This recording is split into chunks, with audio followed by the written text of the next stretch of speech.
Hai guys, di tengah masyarakat yang semakin sadar akan pentingnya keuangan yang halal dan berkah, muncul pertanyaan bagaimana cara kita mengelola uang tanpa terjebak riba dan praktik tak adil. Nah, lembaga keuangan syariah hadir sebagai jawabannya. Tapi, apa sih sebenarnya lembaga keuangan syariah? Apakah hanya untuk umat Islam? Dan apakah benar-benar berbeda dari lembaga keuangan biasa? Yuk kita bahas!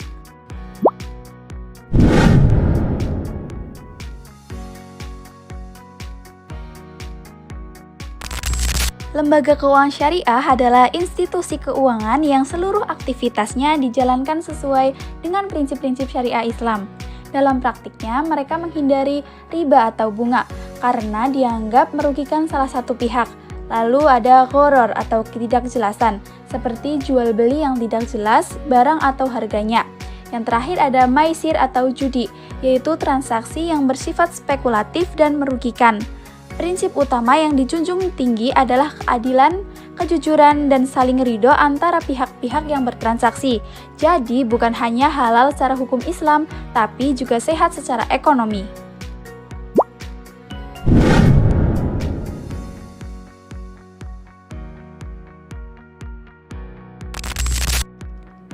Ada dua jenis utama lembaga keuangan syariah.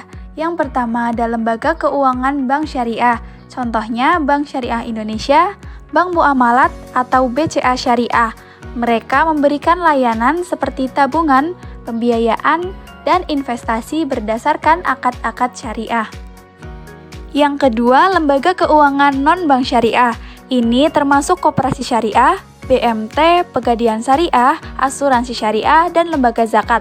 Perannya tak kalah penting, khususnya dalam menjangkau masyarakat kecil dan pelaku UMKM yang belum terakses layanan perbankan.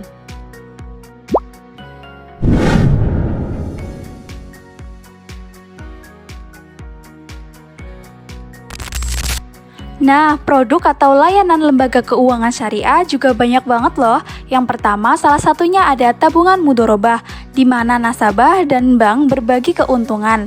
Selanjutnya ada pembiayaan murabahah, yaitu jual beli barang dengan margin keuntungan yang disepakati. Selanjutnya ada gadai syariah atau rohan, dan ziswaf, zakat, infak, sedekah, dan wakaf. Ini bisa disalurkan lewat lembaga keuangan syariah, bahkan bisa secara online.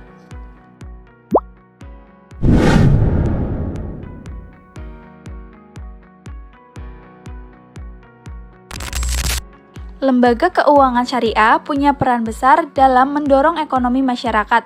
Yang pertama, dapat meningkatkan inklusi keuangan, artinya membantu masyarakat yang belum pernah punya rekening bank untuk ikut serta dalam sistem keuangan. Yang kedua, membantu UMKM berkembang. Lewat pembiayaan syariah tanpa bunga, UMKM bisa bertumbuh lebih sehat. Yang ketiga, menyalurkan dana sosial, seperti zakat, infak, sedekah, dan wakaf dengan sistem yang transparan dan terstruktur. Yang keempat, mendorong kesetaraan ekonomi, karena prinsipnya bukan mencari untung semata, tapi juga memberdayakan. Jadi, lembaga keuangan syariah bukan cuma tempat menyimpan uang, tapi juga alat untuk menciptakan keadilan sosial dan ekonomi umat.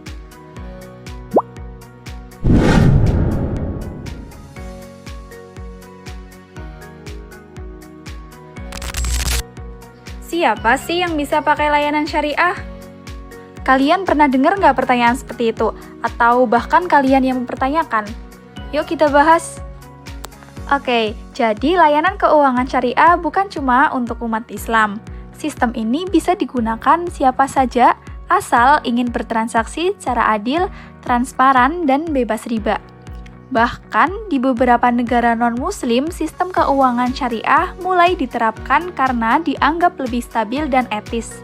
Jadi, kalau kamu suka sama keuangan yang bersih, maka lembaga keuangan syariah bisa jadi pilihan yang tepat. Mengelola uang itu penting, tapi mengelola uang dengan cara yang halal, berkah, dan adil itu jauh lebih bermakna. Lembaga keuangan syariah memberi kita jalan bukan hanya untuk menabung dan meminjam, tapi untuk membangun ekonomi yang jujur dan berkeadilan. Di era yang sekarang, kita bisa mulai beralih ke sistem yang lebih baik.